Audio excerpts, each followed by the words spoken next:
ആറുവരിപ്പാതയ്ക്കായി നിർമ്മിക്കുന്ന ടോൾ പ്ലാസയുടെ ഇരുമ്പ് തൂണിലിടിച്ച് KSRTC bus യാത്രക്കാരന്റെ ഇടതുകൈക്ക് ഗുരുതരമായി പരിക്കേറ്റു.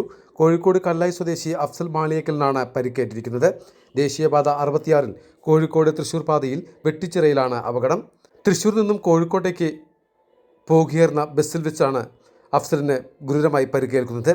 ബസിന്റെ ഇടതുവശത്തെ സീറ്റിലാണ് യാത്രക്കാരൻ ഇരുന്നിരുന്നത്. പ്രവൃത്തികൾ നടക്കുന്ന വെട്ടിച്ചിറയിലെ ടോൾ പ്ലാസയിലൂടെ വേഗത്തിൽ ബസ് കടന്നതാണ് അപകടത്തിന് വഴിവെച്ചത്.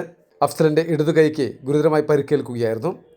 ബസ്സിന് അമിതവേഗം ഉണ്ടായിരുന്നുവെന്ന് കൂടെയുണ്ടായിരുന്ന അഫ്സലിന്റെ സുഹൃത്തും യാത്രക്കാരനുമായ കോഴിക്കോട് സ്വദേശി ഷംസുദ്ദീൻ പറഞ്ഞു. കോഴിക്കോട്ടേക്കാണ് പോകുന്നത്.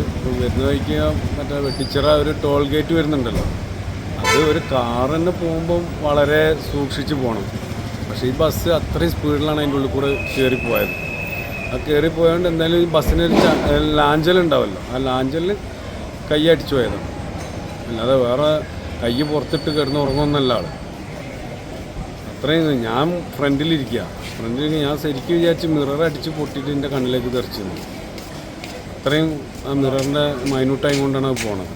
പരിക്കേറ്റ അഫ്സലിനെ ഇതേ ബസ്സിൽ ചെങ്കോട്ടിയിലെ സ്വകാര്യ ആശുപത്രിയിലാണ് ആദ്യം എത്തിച്ചത്. ഗുരുതരമായി പരിക്കുള്ളതിനാൽ പിന്നീട് കോഴിക്കോട്ടെ സ്വകാര്യ ആശുപത്രിയിലേക്ക് മാറ്റുകയായിരുന്നു. ബസ്സിലെ യാത്രക്കാർ മറ്റു ബസ്സുകളിൽ യാത്ര തുടർന്നു. മലബാർ ടൈംസ്, കാടാമ്പുഴ.